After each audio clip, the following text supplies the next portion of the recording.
I'm very excited. Hype. Let's go. So let's talk quickly about your survey. Um, so I want to know a little bit about some of the answers here.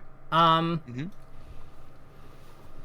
So tell me about. You mentioned that you're not happy about like your definition of win condition. What aren't you happy about with it? Like, what do you feel is what are you not satisfied with, and why? I think I don't know. I just had a hard trouble defining it. Um, like I think I tried to leave it very broad, um, because you can discuss very small micro situations within the game. You can define that as like something that you need to do to win. And that's maybe probably for like the higher levels of play. But then there's like it can go down to like your approach to in the game in general. Um, like Mm-hmm. just certain positions you want to occupy, or certain moves you want to do, or um, certain things you want to do against the certain player. If you know they have habits or they have certain like disposition. Like for me, there's just so much. It was hard to kind of get that all down, and maybe it was because I was just sleepy last night too. Fair enough. Um, So here, why don't I help you out? So I always think of win conditions as being fairly specific things. I'm not surprised that it was like tough to conceptualize a term for it. It's a card game term. It's not mhm. really like a Smash Brothers term. But Yeah. I started on card games, and I think it's a useful way to like kind of think about the characters because this is a pretty open game. So let me give you my definition, and you can tell me what you think. I'll just send it over Discord. Okay. So it's a game state a player plays towards characterized by the accrual of advantage. The advantage passes a tipping point, which severely limits, if not denies, the opponent the ability to fight back. So, as an example, Marth versus Luigi on FD, with Luigi in juggle state above him with no jump. Okay. So do you see what I'm getting at? Yeah, I see what you're getting at. Yeah, so tell me. Explain it to me. Yeah. I'll just think for a second here. Yeah.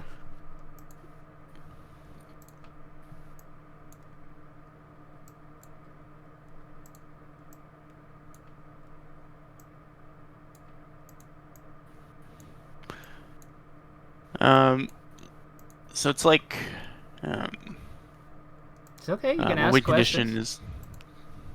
Yeah, I'm not. I guess I'm just trying to rephrase it within my own kind of understanding. So what would you say is so talk to me about this example.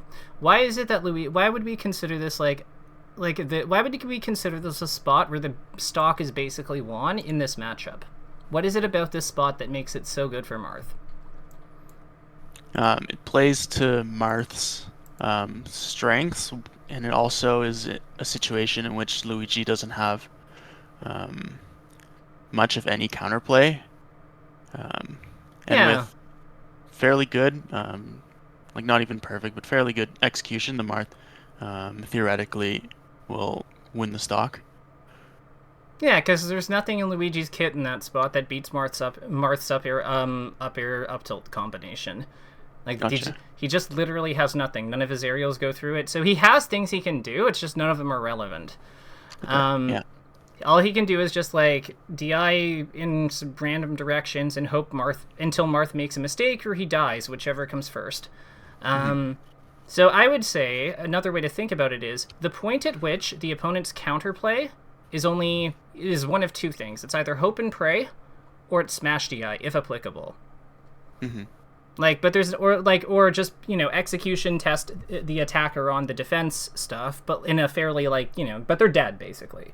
So what would be an example? So what would be a spot really? So you describe kind of like a process here because you're in your answer what situations you can grab someone, get him off stage and edge guard him. This would be like the last step of that Hmm. process. The win condition is the Gotcha. thing we're playing towards that kills the opponent or accrues so much advantage we can run away with the game.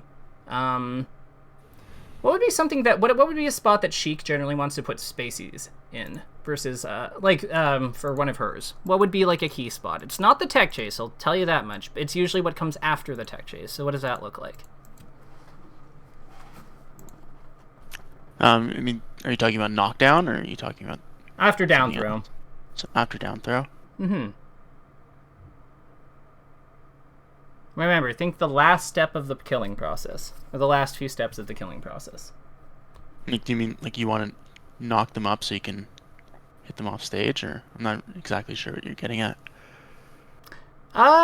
So I'm thinking like, so after we knock them off stage, we're trying to put them below the lip of the stage, right? Okay, yeah. Because then he can only up B, and then it's really easy to edge guard that. Gotcha, okay. So that's what a win condition would be. Like, we're putting them like below this, we're putting them into a spot where they have no options or only one option, and then we just beat that one option and we're done. Gotcha, okay. Yeah, it's kind of like the Luigi thing. Like, he has things he can do. Like, he can flail, but like none of them beat Marth up air. Yeah. Does that make more sense, or? Yeah, I think I understand. Like if I hit them off stage, but they're even with the stage or like above the stage, like they still have a couple things that they can do. Yeah. And you kind of have to make a read or react. But below stage, then yeah, they're just down to 1 or 0. Exactly. So it also helps us to define what spots we want to play for if we have the option of like controlling that. So let's talk 2. So did you notice that the 3 of these have a rock paper scissors relationship with each other? Yeah. I mean, Okay. that's something that's kind of like you can see a lot in the kind of coaching literature of Melee. Good. So I'm familiar with the ideas, yeah. Perfect. Aside from that, 3. So so you said 1 and 4. You're concerned about bear. Yeah. Does back air hit on 1? I mean, like, kind of. I guess I'm kind of. I guess, like, yeah, and the phrase in the question is, like, ignore, like, drift, and. But I'm thinking kind of, like, when I interact with a Jigglypuff as Sheik, like, they're usually kind of dipping their body down into me, so I guess, yeah. In the context of the question, not really. Yeah.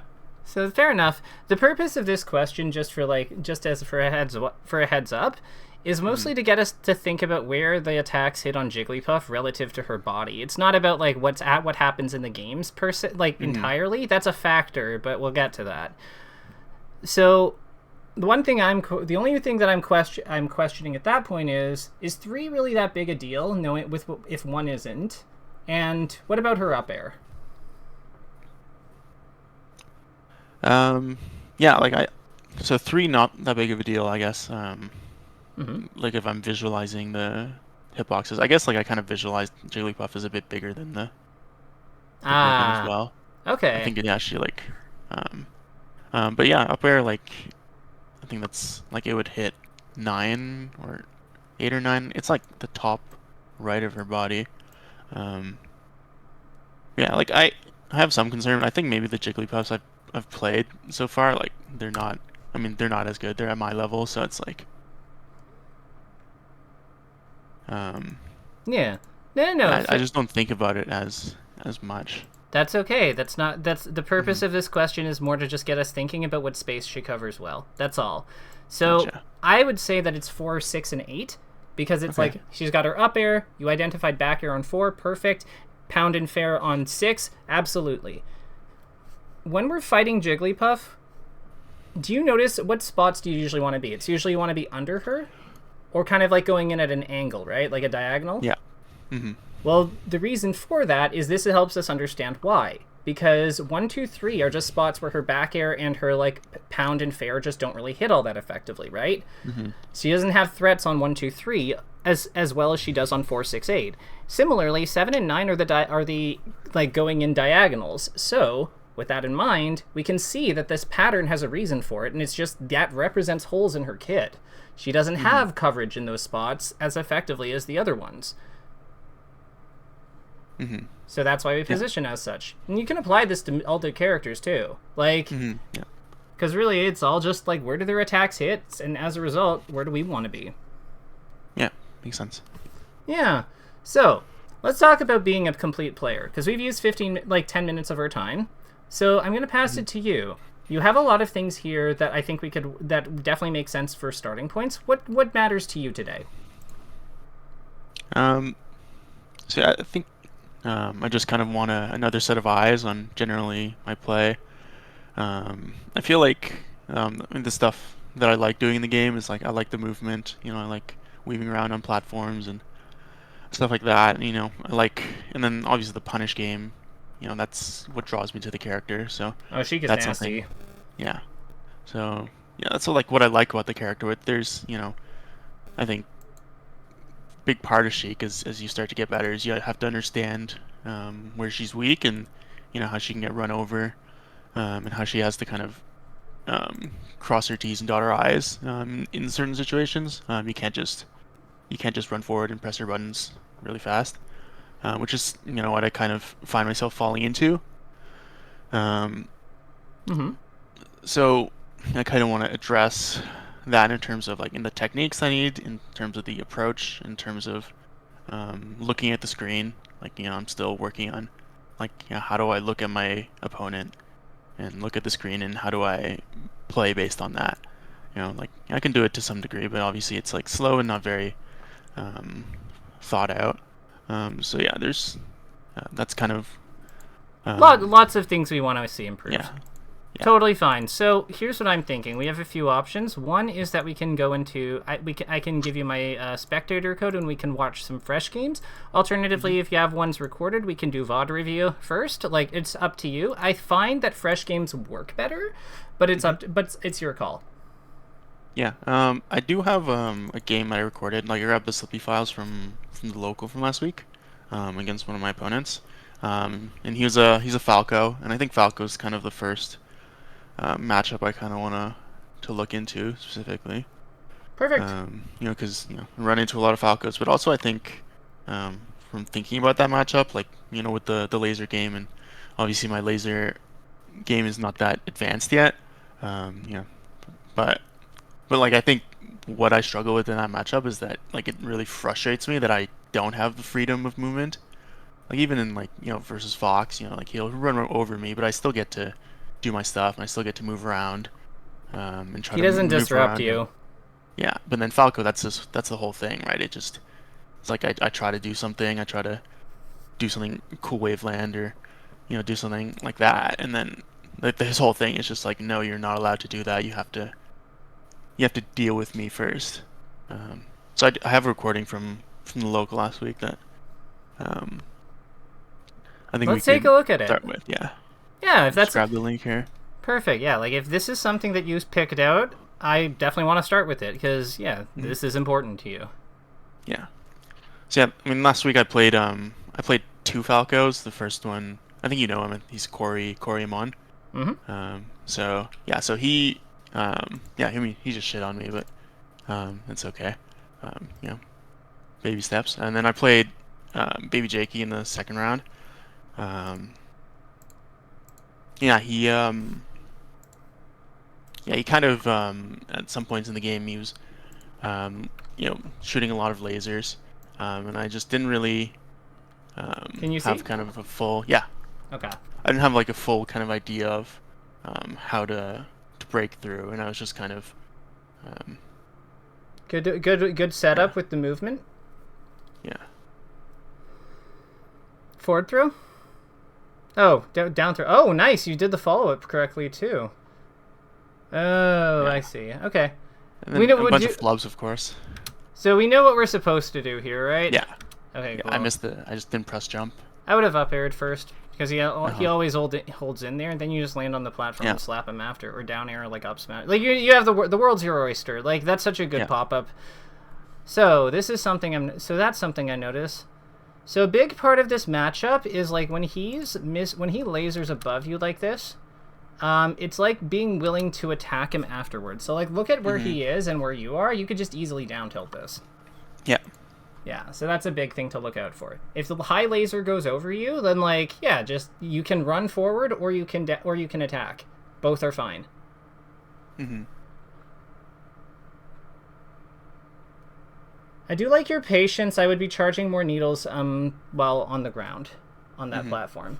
Why do you think why do you think needles might be a good thing to charge on the ground here? So like on the platform, you mean on the ground? Yeah, so like let's go back to like how you get on here. So like when you're here and he pulls away, I would actually just be charging needles. Yeah. Yeah, you're just building resources to use against him, where like he doesn't really have anything. Yeah, and how does he punish it? Like either he jumps up onto the platform and tries to laser me during the charge animation, or he just runs up and tries to hit me. But for one of them, like if he jumps up at the platform, I can just release my needles. And yeah, you're gonna hit him. Yeah, and if he runs at me, I mean, I just do something. Yeah, there's a lot of time. He's pretty far from me. Exactly. We're using Falco's low speed against him. So, like, this is a really important position in general, like what we do here. Because, like, building advantage, like, it's much easier to approach him when you have the needles, like, full stack anyway.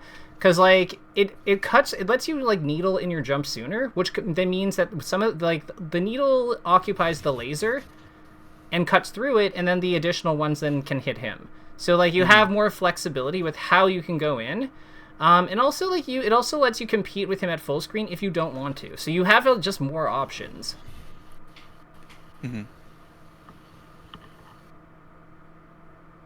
Huh. Does that make sense so far, or? Yeah, I think that's something I've tried to be cognizant of. Perfect. I just charge my needles. Talk to me about this percent. Like, when you're up here versus Falco at this high percent, what are you worried about, and what are you trying to do? So I think when I'm on the ground, like all Falcos are going to be looking for some variation of laser F smash. I mean, there it is. Laser like down tilt, stuff like that. Just kill moves, yeah. Yeah, they just want the simple setups, because they work very well. And so I guess like I can play out of my shield more, because if they grab me, I think it's fine. I mean, in general, it's fine, but at high percent, it doesn't really do anything. Yeah. So with that in mind, let's talk threat ranges. Because this is a pretty good example of like of an important concept. So if we're in this spot versus Falco, what's his threat range here? Where do you say we have to like look out for, and where are the points of significance? When he's directly above me, I mean he's looking for this cone, I guess, where he can shield drop down air. Yeah, like he can run off. That's like yeah, like around here, right? Yeah. So, and what do we how good are we on a scale of 1 to 10 at contesting that? Like, if we're under him? I think pretty weak. I think, like the down air beats out most of hitboxes. Yeah. Like we can win, but our timing has to be like pristine. And like it's a read, we can't react. Like it's just a guess. Yeah. So with that in mind, where do we want? Like, what's a way that we can play this spot better? Because what we do is, if we take a look-see, we try to jump up and hit him. Yeah, that's definitely a very bad habit of mine. So what would be a better habit we could put here? I could back up under like the left side platform here because I'm right beside it, and it kind of protects my head. Yeah. This makes sense. Like we have the insulation of this. That all sounds good. So this is more concrete. I like this. One of the things is, because it is more concrete, like it's easier for them to kind of like see you going. Like it's easier for them to like fade away because of that. For that reason, what's another line of play that we could consider?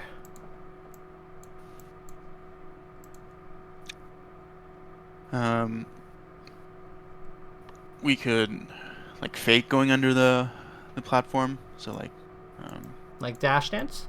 Dash dance in and dash like back towards the other platform. Yeah, like I think that dash dancing here makes a good amount of sense. I would say that like I would say that just dashing this way also seems okay. Yeah. Because like the thing is, he's facing to the left, so his moves coming down are stronger to going to the left. So by going behind him, like his down air kind of like slants this way, so he has a weak spot here. His back air, same thing, has weak spot here. Near hits here, so has weak. You see what I mean? Like there's an opening like around this part of his body that we can play to by moving forward. Yeah. This is how you can get like bears and stuff, like retreat bear like here, to like hit through his attacks, because like we're just attacking a place where he doesn't have good coverage, and our bear's very disjointed. Yeah. So yeah, another And the cool thing here is, like, with down air, like, even if this trades, like, we never die from that, so... But he's at knockdown %, so he might. Who knows? Yep. So yeah, that would be something I'd consider. Is there anything else? Like, is there ever a reason to go onto the platform, for example? You can say I think no. like it's an option, but like I don't know. I feel like I'm.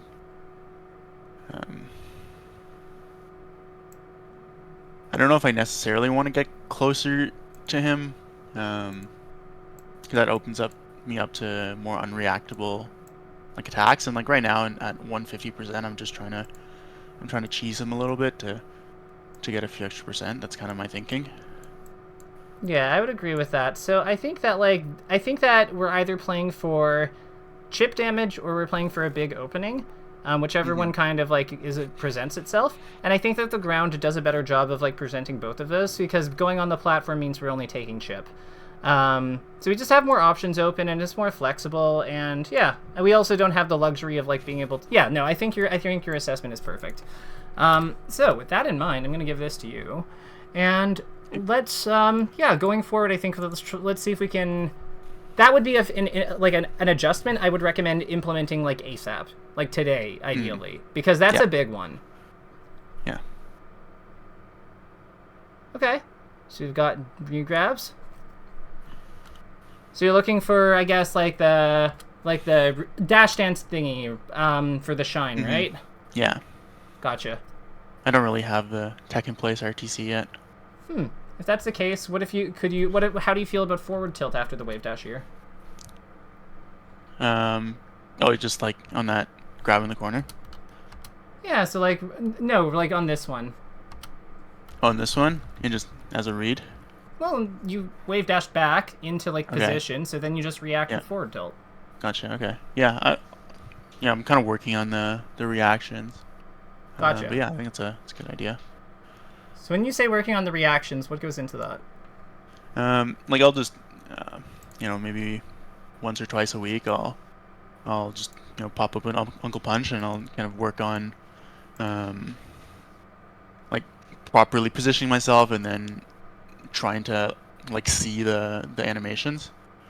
Okay, that makes sense. Yeah.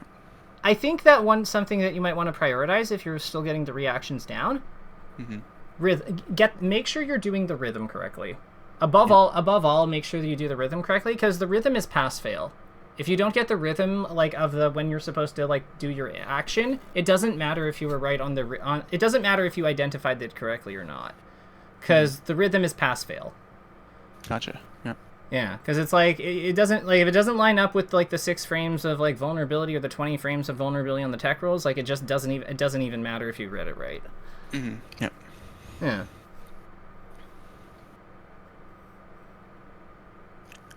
Do you know how you would like structure that? Like, because there's ways that you can like kind of figure out what your reaction, like how to like calibrate your reaction. Do you play with sound, or do you like listen to, or are you one of the people that listen to music? I play with sound usually, yeah. Okay. Do you know that there's a tuk noise when somebody texts? I don't think I knew that, but I might be reacting to it. But... Yeah, so I would suggest, because it happens when they touch the ground and tech, right? So I would use, and it always happens at the same time. So I would use that as a reference point for like structuring your like the rhythm, like within X amount of time after you hear the tuk, that's when you have to have your action going. Gotcha. Okay.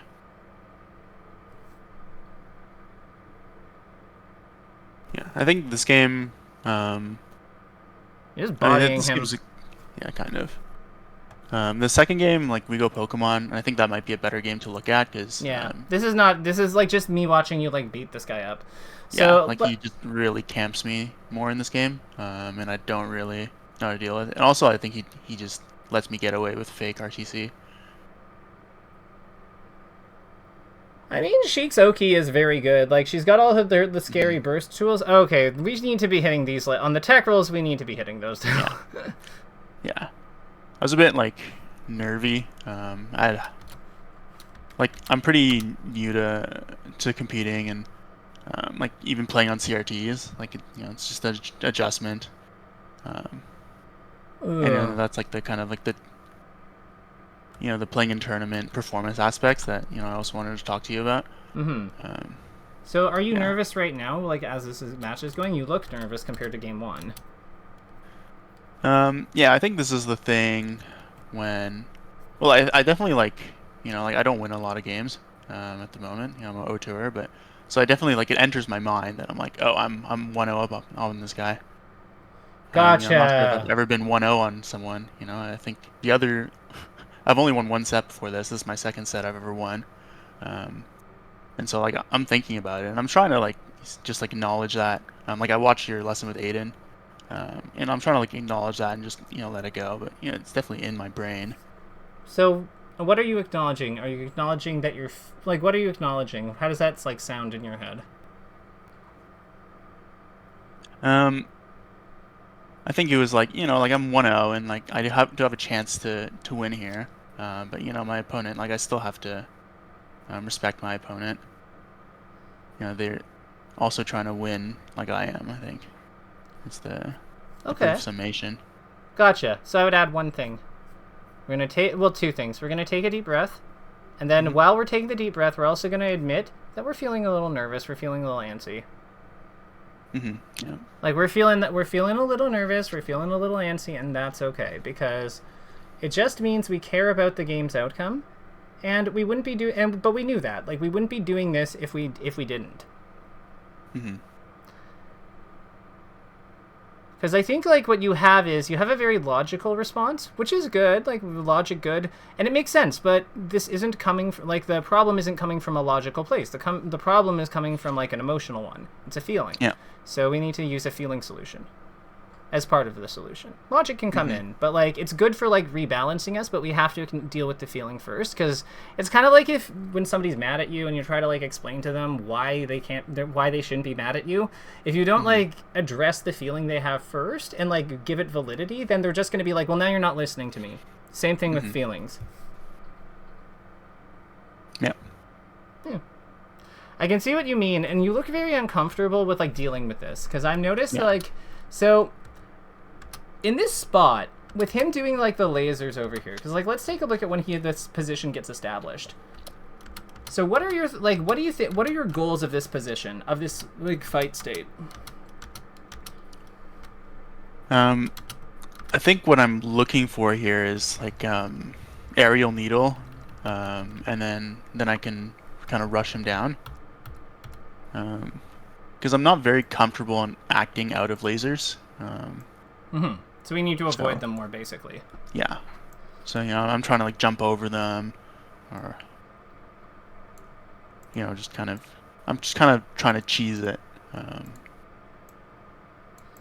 Gotcha.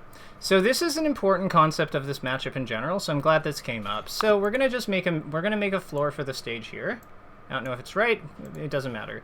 So, with the floor being here, Falco has two basic laser heights, like two basic laser planes that he can like use. He can use this one, the floor, or he can use this one on the platform, right?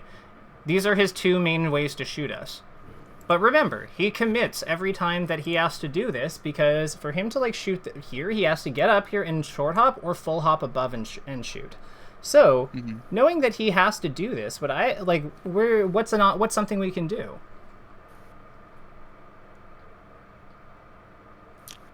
So the question is, what's something we can do To deal with this laser that we know is coming. um, like one thing you can like just let go of your needles at platform height. To contest either his jump or his landing. Yeah, that can work. Um, hmm We only have one charge right now, though, so it's not terribly like it doesn't do Yeah. much. So I'm not sure I love it, but it's an option. What else can we do? I can just get off the platform and take space. We can. So with that, what does that look like? Going here? Yeah. Okay. Is that really a good spot for us to be right now, though? It might be. It might be. I want you. Yeah. Yeah. Like I don't think it's necessarily good or bad. I think it's just Like if I go down there, I think it's fine. Like he can come down with a laser, but I don't think he can immediately come down with like a aerial. I'd probably be a bit too far. But you know, I can't really do anything to him either. I would say if you go down there at the time and you land at the same time he lands from this laser, if you dash forward and short hop fair, you can probably catch the laser. You'd have to do it quickly, but I think you can probably get him. Yeah. It is a risk though, because if he could come down with down air, and we are at 4. So that down air, like, it stands to put us very, very far behind if our fair doesn't work. So that's, like, kind of my concern here. I'm not saying it's bad or can't work. It's just there's risk. My thought is, what if we just drop below the platform and then charge needles here? Okay, yeah. Because, like, it powers up our projectile. We build some advantage over here. Like, these are good things. And in addition to building advantage over here, the other thing that happens that's really good is we're able to then, like, kind of assess his willingness to laser. Because if he comes down again, we can always store and head back up here. So we're kind of, like, pulling him around, but through these 2 planes while building advantage to see what he wants to do. And once we have a better idea of his pattern, then we can go for this. So we're just playing Ring Around the Rosie with him, but we have a purpose for it. We're not just doing it for the sake of doing it. It's just like, yeah, we're testing him. Yeah, like we want to see, like, is he going to get bored, or is he willing to force me to interact with his lasers, or... Yeah, like, is he willing to tolerate us having a full stack when I would go in for the play that matters? Yeah. Gotcha. Because the other thing here is, like, we don't even necessarily have to, like, go all in like this. Like, right? We could, like, dash forward, we could stop here and dash dance here, or, like, jump away back here, which would deal with the aggressive options. So we have lots of, like, things we can do. We could also short hop, like, depending on what we wanted to do, we could, like, jump away this way, like, turn around in midair and fire the needles at the angle. Like, we have a lot of really powerful options. Some of them are, like, kind of situational, depending on, and require a soft read. But, like, we have a lot going on here, so I just don't want us to, like, I don't want us to ever think we're stuck here, even if we don't have, like, an immediate solution that, like, is ideal. You have so many ways of, like, building advantage here if you're just a little patient. And then you still have the option to, like, to act as the aggressor once it's a little bit more, like, once you have a better idea on what you're supposed to do.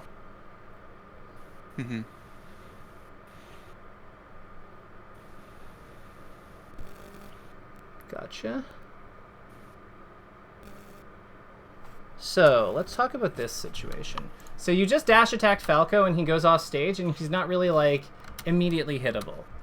Yeah. So there's a few ways you can play this. This is, like, okay. I would do something on the way up, though. Like, I would do something a little different here. What's the plan here, though? Yeah, I think I want to, you know, fair him here, but I don't have the recognition in the moment that, you know, he's too far for me to hit. Yeah, so, like, knowing that fair is not going to hit, what's something we could do in this spot instead of what we do? I think, like, at this angle, I'm thinking needle. But he immediately jumps, which, yeah, I guess it's fine. Just cover the option. Yeah. And, like, it's pretty. I mean, you auto cancel on landing. Realistic, I mean, like, you auto cancel on landing, so, like, if he, like, falls into it, he just dies. So, like, yeah, like, needle here makes some amount of sense, absolutely. There's another play. If you want to be more aggressive about the edge guard, I have a thought. Turn around. Like, needle reverse and then back air.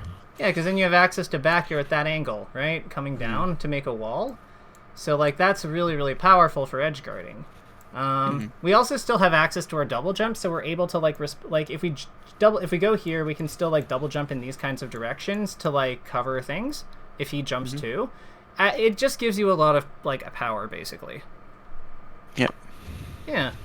And it's very complementary to the needles, because the way that you deal with the back air is you'd go low, but the way you deal with the needles is you go high. So you're creating a more, like, with the needles you suggested, you're creating a more complete system. Like a pretty complete system, yeah. As it stands, the one thing I think that, like, the real flub here is, like, shielding here. Mm-hmm. Because we didn't have to do that. We could have just gotten out of the way. Yeah, I think one thing is like he was doing a lot during the game was just like he was just up being and then just going right at me, which definitely should have dealt with better. But so I think I'm just nervous there. Do you know how to deal with it? Like yeah, you can space around it and like there's enough end lag for you to do anything you want really to him. I mean, I would. So let's try not to use like generalizations like space around Mm-hmm. it. Like let's name attacks. So what attacks would you use against it? I think you can forward tilt it. You can. It's a Like little right at tough. the end. It's a little tough, but yeah, you can. Okay, yeah. I like down smash. Down smash. Okay, yeah. Yeah, her down smash is invincible on its first active frame. Mm-hmm. Gotcha, So you can okay. yeah, so you can just wait for them to be in the down smash spot and then just like do it and it plows through it. Mm-hmm. Gotcha. Okay, I'll try that. Yeah, down smash is really good. People like don't use it as much. I would also say fair and bear are like just generally extremely good. Mm-hmm. Yeah. So what's going on here? We're getting smothered. How is this happening? So he's doing his stuff. We didn't bear when he came into our zone, so that feels like a thing. We're definitely flailing a lot, like we're just trying to hit him. Mm-hmm. Yeah. You notice how he's shooting all these high lasers? Yeah, I can just get under them. Yeah, run forward with what? Like, what do you get under them with? I think dash attack gets under. Yeah, dash attack, running down smash, running down tilt, any of them. Any of them, they're really good. Mm-hmm. Gotcha. Yeah, see, that like that. But imagine if you had running down smashed, right? Like, it just kills him. You still get it because you got the edge guard, but, like, it's just a more direct way to do it. So I think that, like, one thing that you might want to do is you might want to be more active about conditioning his lasers. Mm-hmm. So one way you can do that is, like, the classic one with characters like Sheik who have tiny crouches is the high-low mix-up. You basically crouch and force him to shoot the, like, low laser, and then you can just kind of short hop around them and short hop and waveland around them. Mm-hmm. Yeah, does that make sense? Yeah, I think so. Cool. And then, like, vice versa, when he sees you, like, jumping and jumping so much, he'll shoot high ones, and then you just run forward you just run forward in those. Mm-hmm. Yep. Yeah, I think I just feel so smothered by lasers in general right now that it's hard for me to actually do anything like higher level like that. Well, the wonderful thing about this strat is that you're not actually getting hit by the lasers all that often. Mm-hmm. So, like, you don't have to be, like, good or bad at, like, dash back out of lasers or anything in the same way that you were before. Like, in the same way that you might have been told you have to be. Like, this is all about just, like, dealing, like, just basically creating 50-50, so you create breathing room. So you don't have to, like, be as good. You don't have to be, like, a pro, like, laser timing person. You just have to be able to, like, at a distance plan a little bit. That's it. Mm-hmm. Do you think you'll be able to do that? Maybe not Yeah, right away, but, like, Yeah, I think I'll start thinking about it. Just trying it out. Okay. I think that, like, that's really one of that's one of the big keys here. It's that and, like, just attacking him when he comes into your space. I think that those two things will, like, do wonders here. Plus, like, how, like, use it, because the platform thing we talked about is basically the same mix-up as the crouch jump thing. It's just, it's slowed down because of the platform. But it's the same idea. Like, we're basically forcing him to commit to a specific type of laser, and then we're capitalizing on it. Mm-hmm. So I would say that, like, that's a pretty good starting point. Like, you're not even that bad at timing things out of, like, the lasers. Like, I'm seeing what you're doing, and, like, yeah, exactly. You just did it. Yeah, I think like definitely one thing is like I get a little tilted when I get lasered like 6 times in a row. Okay. So I was working on that, and so I think what is it about it that tilts you? it's like what I was saying before. Like what I enjoy, one of the things I enjoy most in this game is like moving around with any character really, but I really enjoy it with Sheik, and then when I just get interrupted in the middle of my movement, I just get annoyed. And like I can tell like when I'm playing like unranked, and I'll play like the first 2-3 games against the Falco like will go like okay, and I'll play like a human, and then afterwards I'll just start running at them and getting hit by every laser and not acting properly. Hmm. So it's like a mental strain that comes with, and like this is not really applicable to tournament, but like it's definitely like a representation of what kind of happens to me. Um, Stress is stress, whether it's tournament, mhm, whether it's like unranked, whether it's ranked. It's stress is stress. mhm, If you're experiencing it, then like yeah, we can practice dealing with it there. So I would start by saying, maybe we have to like reimagine what lasers are doing into our movement a little bit. It's not that mhm, they're like stopping you. Like we know that like we're capable of like moving around them effectively because like people at high level do it. It's hard, but it is mhm, doable. So perhaps Falco is just adding is just making the obstacle course or the stage course like a little bit more complicated. We don't have to like it or we don't have to love it, but like it's just what's happening, you know? mhm. And I think that like by stating what's happening, I think it defines the challenge better, and it also might help us like not be so like annoyed by it, right? Mhm. Because we're like Yeah. not getting into like I can't do something because he's not actually stopping you. He's just like disrupt. He's just putting up like little impediments, but Yeah. we can beat those. Mhm. Yeah, Yeah, makes sense to me. yeah, Get better at the obstacle course. exactly. So that'll help you when you're still calm, but what about when you're upset? I think we still have to acknowledge. I think it's really important to acknowledge, like, hey, we are not happy. We're not happy right now. Like, we're kind of we're a little on edge. We're tilted. We're kind of annoyed. Like, man, he shot Mhm. another laser, but it is a valid move. He's allowed to do it. In the same way that we're allowed to kind of be like, that's kind of lame about it. Mhm. Yeah. Like, do you think you have to be like perfectly calm all the time in a fighting game to like be successful? No, I don't think so. All right, so good. You Yeah. don't, at least you're not coming in with unrealistic expectations. Thank God, because like again, Mhm. fighting game. It's in the name. Um, people are going to be annoyed sometimes, and that means that us sometimes will be annoyed, and that's okay. Mhm. But like, if we don't deal with that and get rid of that, it's just going to clog our mental stack and make us do stupid shit. So, yeah, don't do that. You have the power. All right, good. We didn't SD there. It's kind of weird, like, dash attacking under the lasers. You're noticing this, right? Like, a lot of times, like, we're slightly off and it feels like it should hit. See what I mean?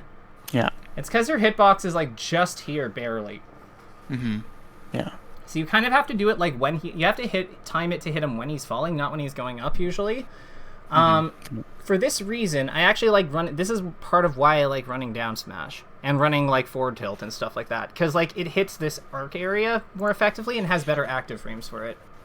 Gotcha. Okay. Yeah. Good stuff though. Thanks. Was that your? So you Yeah. said that's your first set you won, like, or second set you won Yeah, the second set I've won, yeah. in tournament, or like just period? In tournament. Okay. I was gonna say Yeah. like you look way like there's no way that you haven't gone on like ranked or something and like No. Yeah. No, online doesn't count. I think online counts a little. Yeah, it's tongue in cheek. Good. So let's talk. So I think we have some things that we like definitely like looked at, and I want to get your take on how do you think this is going? How are you feeling? How do you view the rest of the time being productive? Just where are you at, really? Yeah, I mean, I think, yeah, it makes a lot of sense in terms of thinking about my overall game plan. Um, yeah, like I wanted to kind of figure out how to deal with lasers both like mechanically and emotionally in the session. And I think yeah, I have like a lot of stuff that's good to build on. I think one thing, like I don't know if you have any kind of like practice stuff in terms of like I don't know an Uncle Punch or something to practice kind of like my out of laser game and the mechanical elements of that. Obviously there's the power shield training, but I think that's don't know if there's anything else that you might recommend, or like things that I would implement like in game against another player to practice specifically. Oh, so like optimizing practice, basically. Yeah, I think I like to kind of do focus practice on these kind of things. Cool. Yeah, no, we can definitely take a look at that. Let me load up Uncle Punch, Mm-hmm. and then I'll share my Uncle Punch. Let me just make sure OBS is capturing this correctly, because it's been a little bit of a nuisance lately. Yeah. Okay, cool. So it is, and let me now share. So share your screen. We'll do Uncle Punch, or Dolphin. Yeah, go live. So you can see what I see, right? Yeah. Okay, cool. So how familiar are you with the OSDs? Like I've used them before. Cool. So, let's start with something simple, not quite like as just for demonstration purposes. So I always like fast fall timing, and I would say L cancel info. This would be for like frame advantage, like using your short hop aerials more effectively, basically, and practicing like attacking with them. So I go here, and we'll go that, and we'll put peach. So, oh wait, there we go.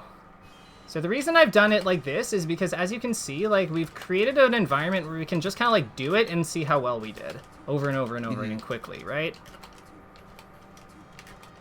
Because like, yeah, like we can just like see when did we fast fall, when did we fast fall, what's our frame advantage, like how well did we do this?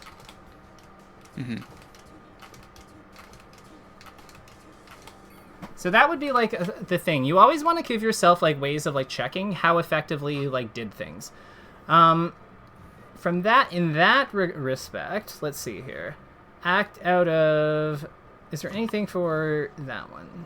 So, frame advantage, combo counter, state frames left. There's not one for like hit. Oh, act out of hit stun. I don't know if this one actually works, but we'll find out. Yeah, let's now try to do the power shield training one. Oh, wait. So it doesn't seem to, like, work, but... yeah. I still think this one is, like, pretty good for practicing it, but, like, maybe it'll work in, like, the training lab. Let's give it a quick check. I haven't actually used a lot of these, so I'm just kind of... I'm checking... I'm learning as we go, too. So let's just record him. Wait, that's too fast. Cool. So no, it doesn't actually show up. Oh, darn. What you could do is you could do the green overlay for stand, I think. So your character turns green when standing. Oh yeah, okay. I think I have that one. The Gecko code that's like when you're not doing anything, it turns green. Yeah, exactly. Because I'm thinking, like, the idea here is that, like, if we have this do, like, loop play back, like, as long as we're, like, not attacking... Like, you probably want to taunt so you don't accidentally, like, move, like, in advance. But, like, yeah, you could, like, totally practice this, like, with that code, because you'd, like, turn green, right? You turn green, like, after the stun has elapsed, so then you just move out of it.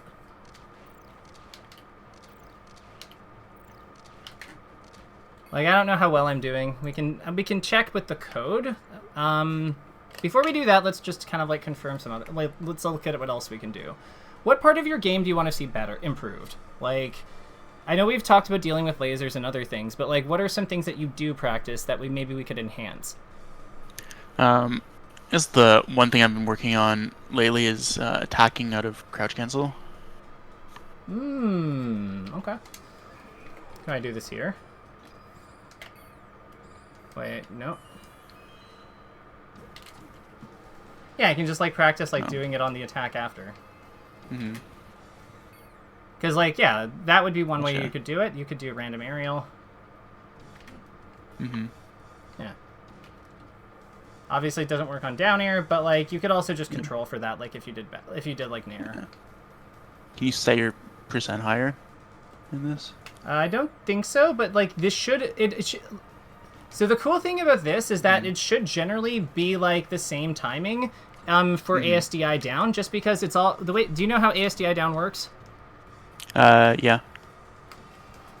Okay, so how does it work? What's happening?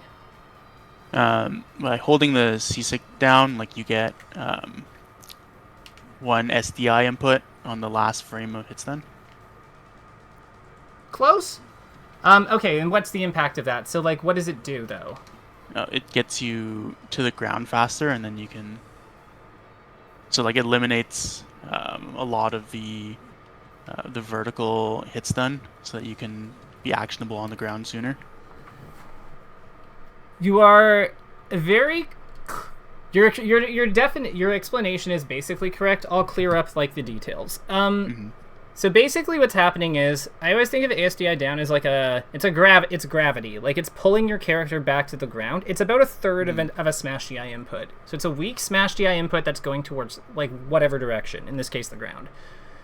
So what's happening is, you have the vertical knockback of an attack like Falco Nair being applied, but then your character's smash DI input is putting their ECB back on the ground first. Because knockback and ASDI apply at the same time. So, your character is lifted, but then snaps to the ground. Well, what happens when a character snaps to the ground? They go through auto-cancel, right? They go through the empty They go through empty landing. And because empty land is standard, it's always 4 frames for Sheik, that means it doesn't actually matter what your percent is as long if ASDI is still active. It's always the same timing. One thing I would recommend, taunt first, so that you can prep the DI input. See what I mean? Gotcha, yeah. Using taunt for stuff like this is actually quite handy, because it gives you, like, a way of, like, yeah, you just want to, like, turn around sometimes. But you see what I mean? Like, I would use that as, like, a training tool, just because it's convenient, and you can get used to timing it. Either that or create a save state. Do you know how to do those? Yeah. Okay, perfect. A little bit, so. Yeah, so creating save states, but I like the reversal training module for crouch cancels. Yeah, you just pick something that's, like, somewhat easy to, like, get hit by, and then just practice moving out, because again, it's going to be the same timing once you're hit, as long as the ASDI down does not knock you over. Although even if it does knock you over, then it's still going to be the same timing, because it's just, you're now knocked over.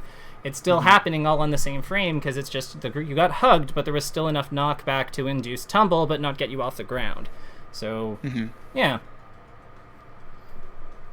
ASDI down is a lot more straightforward than people think it is. It's not... The things that involve, like, different timings are more of, like, attacks on shield and stuff.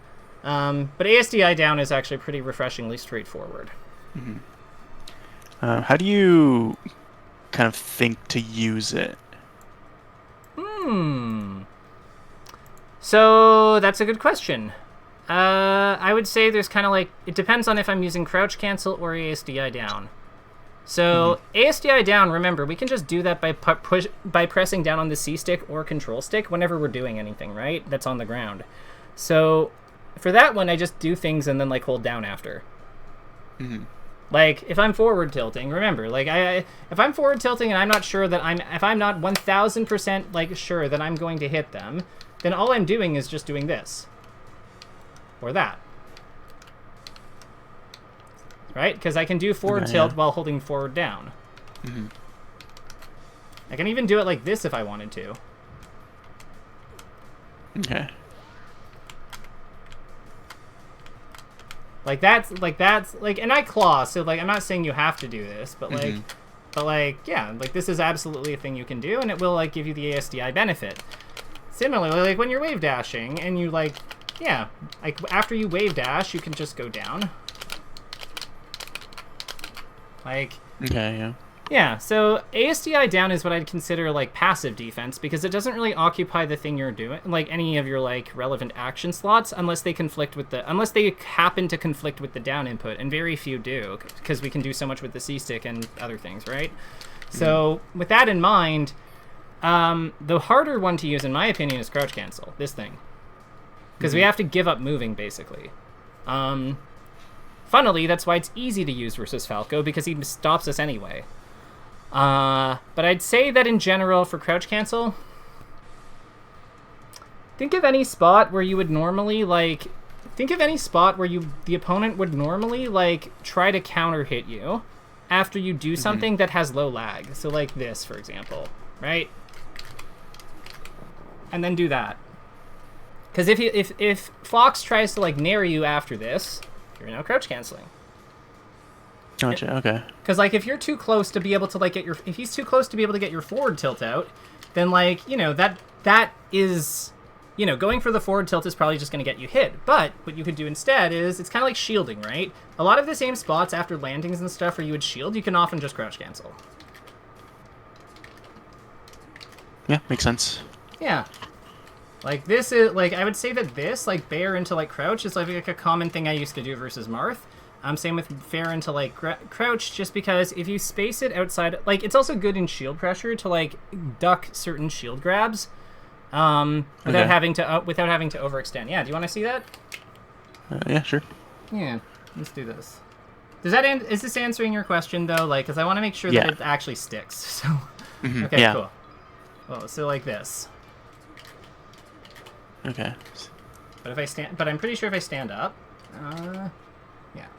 Yeah, I get grabbed by that all the time. So what's happening here if we turn fighter collision on? Because this is kind of neat. So like, let's do frame advance. Cool. So you notice how he has 2 grab hitboxes? Mm-hmm. The one he needs to do to like hit us is this one. The one on his like elbow, kind of. If he's just doing the one on his hand, that's why it misses. Okay.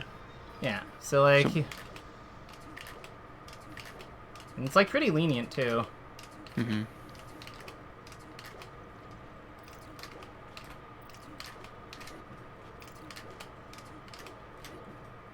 Yeah, I don't know. I could probably just grab him. Mm-hmm. Yeah. Yeah, that's like a cool. Yeah, makes sense. Yeah, it's a useful use. It like allows you to occupy against high shield grabbers. Like allows you to be close without overextending, without committing to anything really. Mm-hmm. Also works on Falcon and Peach and Ganon, I believe. Falcon, Peach, Ganon. Okay. Yeah. Yeah, give it a shot. Yeah. So with that, is there anything else you like with our last 3 minutes? Do you have any feedback for me? Like, is there something I can be doing to make this go better? Is this good for you for now? Like, talk to me. Yeah, yeah, I think this is pretty good. Yeah, it's just a lot of information, so, go back and review. Fair enough. That is why I record them. Mm-hmm.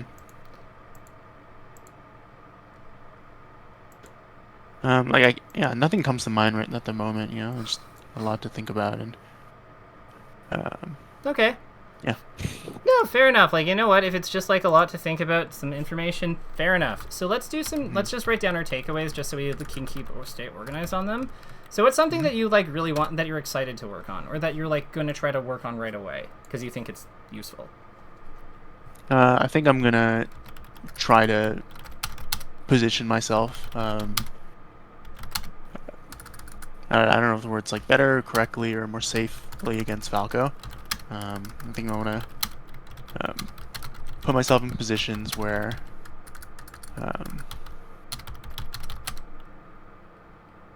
it's like the thing I'm doing is like I'm like on a platform, below a platform somewhere, and I'm charging needles in order to create pressure without putting myself in danger. And then I'm also like positioning not to let him land on my head. Yeah. So try to position more safely versus Falco. One, by forcing him to chase our lateral plane, so like side platform to floor, charge needles, etc. So that's one. And then for the other one, I would say, yeah, that's a great observation. Two, by force, by playing more evasively, when underneath him, him on top platform. Yeah. Bracket, dash dance using side plat for cover, etc. Cool. So those are two very important things. I'm glad we looked at those. I would also say that the next big thing I would comment is, I feel like there's a lot of like full hops that you're doing that are like that just need to be short hops. So one thing I would say is I'm using the Uncle Punch attack on shield module. Like with the demonstration we did. Yeah, just like getting more use, practice, refining short hop consistency. Short hop aerial consistency. Yeah. Yeah, because you don't want to get stuck full hopping versus Falco. I imagine that's a big part of the problem from what I saw. Yeah. I think one thing from that game specifically is like the venue was kind of warm at sticky thumbs. So figure out how to Brutal. figure out what to do about that. Just practice with sticky thumbs at home or something. or just wipe your hand like during downtime. Like again, that's kind of one of the perks. If he's playing so passively, you do have time to just like wipe your hand and stuff. Yeah. So we can turn his like reservations against him, kinda, which is quite helpful. So let's also say running down smash F tilt D tilt versus lasers to support dash attack under high laser. Yeah, because those help with that. And then I would also say just short hop slash crouch plus dash to create high low laser 50/50 for approaching. Yeah. Sounds good. Yeah. So with that, do you think a week is what did we set this at?